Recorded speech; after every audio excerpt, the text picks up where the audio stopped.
السلام علیکم ورحمۃ اللہ وبرکاتہ۔ میں ہوں عمران خان اور آپ دیکھ رہے ہیں میرا چینل محمد اسلامک۔ سب سے پہلے تو آپ دوستوں کا بہت شکریہ۔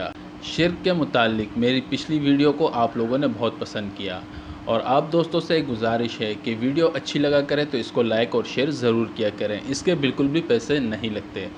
میرے چینل کو سبسکرائب کریں تاکہ مزید اچھی ویڈیو آپ تک بر وقت پہنچ سکے۔ تو چلیں دوستو، اپنی ویڈیو کا آغاز کرتے ہیں۔ میرا آج کا موضوع ہے کہ شرک کی کتنی قسمیں ہیں۔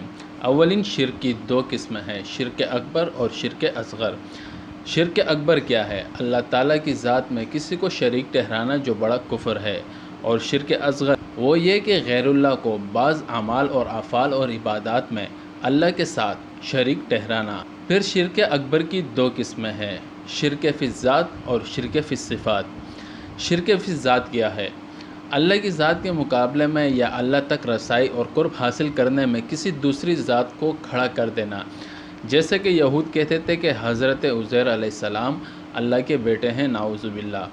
بعض کا یہ عقیدہ تھا کہ حضرت عیسیٰ علیہ السلام اللہ کے بیٹے ہیں، اور بعض کا یہ عقیدہ تھا کہ مریم علیہ السلام بھی خدا ہیں، اور مشرکین کا یہ عقیدہ تھا کہ فرشتے اللہ کی بیٹیاں ہیں، نعوذ باللہ۔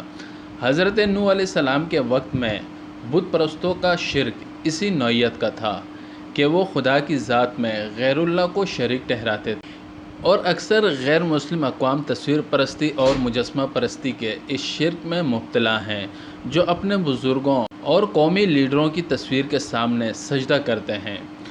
دوستو، اللہ سے دعا ہے کہ اللہ ہمیں ہر چھوٹے بڑے شرک سے محفوظ فرمائے۔